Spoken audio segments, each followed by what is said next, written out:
I was living in California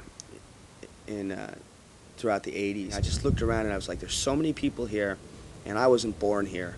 I feel like I should just leave. So I rode a bicycle to New York, because I didn't want to drive, you know. You're an all-American man, born and raised by the Ku Klux Klan, a fascist Nazi, strong to say, working right here in the USA. You're Pepsi, Coke, your tipper car, the killer within that goes to war. It's all I got, there's nothing to say, so fuck the fascist USA. I came up with the idea to be John the Biking Bagel Baker. You're a puppet on a string, you're a puppet on a string, you're a puppet on a string. Well, you have to learn to be self-contained. You need to have some way to have income so that you can continue to just ride. I developed a whole press kit and sent it to bagel bakeries along my route so that they were expecting me.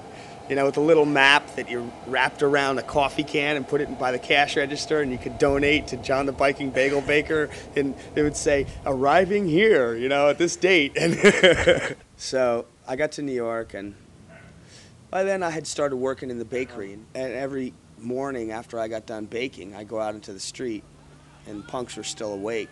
They would crash out at like 9 in the morning, you know, stay up all night on the streets. And I'd come out on the street with big bags of bagels and croissants and treats. And so Jason started calling me John the Baker. My band, the band, B-A-N-N-E-D, we toured out here in '99, and we met a bunch of people. They told me it was really hard out here, like clubs were getting shut down, and, you know, I got a call one time that somebody was putting this thing together called Burnt Ramen, and it would be really cool if I came out and helped, you know, book some shows and bring some bands here. And so I checked it out and ended up coming here. Now, Scotty's going to ask us a question.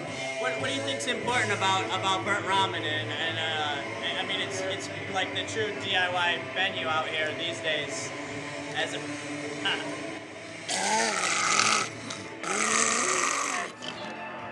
There's not very many places for musicians to be free. Good evening, you fucking scumbags. Most places you have to look over your shoulder and watch what, you know, because there's a business involved. So, let's stop fucking around and get the goddamn fuck up here. Let's get down, man. What the fuck? So you have to be careful that, you know, you don't piss off the business owner. This is the fucking face of ghetto-ass poverty rock and roll. We're a bunch of assholes from Cleveland, Ohio. We're gonna play some working class, underground, threatening fucking hardcore punk rock for y'all. Or else you won't get able to play there again. Here, you can do whatever you want. There's no rules. It's a free form for musicians. This is my art. Our art. Mike Burnt Ramen too, but primarily my art. Hey, John, what's it like living here at Burnt Ramen and cleaning up all this shit? It's a great opportunity. I get to find all the stuff that people leave behind. Found a cool Sid Vicious button yesterday. Nice.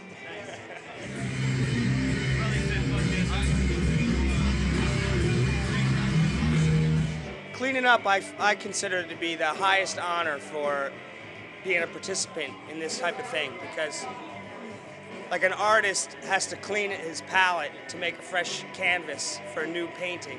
That's what I do, you know. It gets all messy, that's the painting, and then I gesso the canvas and clean it all up and get ready for a new show. Okay, this is the way you handle a reporter. Well, in New York I was arrested for the lyrical content of my songs. So how long did you actually have to spend in jail when you got arrested? You got arrested with your guitar, handcuffed and taken to the station. And I went to jail and then went to court and proved their case against me unconstitutional in court. Bail yourself out or got OR'd or something? Or? Bailed myself out, $250 bail, because he also arrested me for resisting arrest. And sued them for $1 million. And settled out of court for, I settled out of court for $20,000 and made a record, John the Baker with Slimy Penis Breath Live, that documents the whole story. So what was it, local obscenity laws or something like that? New York State disorderly conduct statute says you can't use vulgar or obscene language or gestures in public. So you were busted for the lyrical content. You want to maybe give me a few John the Baker lyrics that might have been considered unfit for actually coming out of your... Be the CEO, but it's... not who you are, it's who you blow. So I'll suck some cock and make it real big, working my way up the ladder of pigs. I want to be the CEO. They say it's not who you are, it's who you blow. So I'll suck some cock and make it real big, working my way up the ladder of pigs. So those fuckers went down. And I told them, as they arrested me for singing fucking weak songs, for sounding bad. They arrested me for having a scratchy voice. I said, man, you are losing your job. Don't you know what you're doing? Don't you know the fucking Constitution? You can't do this to me. You ought to stop this car and let me out right now. You are going down. I said that as he drove me to the jail. As he drove me all around. I had him so solid.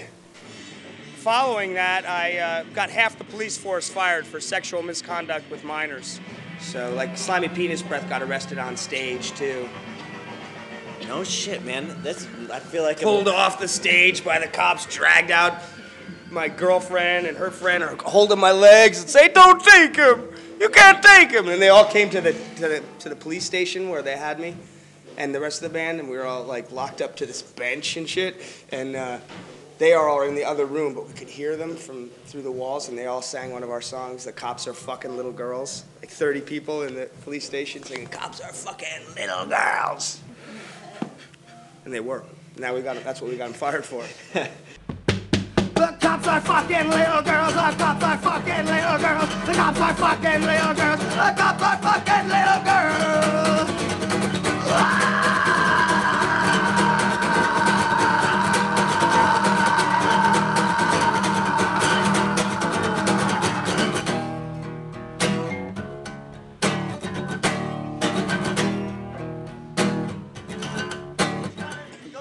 Orlando is What the the hell shit. is this shit? Orlando's been on the scene since the late 70s. Oh, that's the question now. Even though he's still 24. What do you think if the President of the United States came in here without any Secret Service guards or FBI or CIA? What would you do? I'd kick his ass. Yeah, baby! You're an all-American man, born and raised by the Ku Klux Klan, a fascist Nazi, some to say. Working right here in the USA, your Pepsi, Coke, your Tipper Gore, killer within that goes to war. That's all I got, there's nothing to say, so fuck the fascist USA.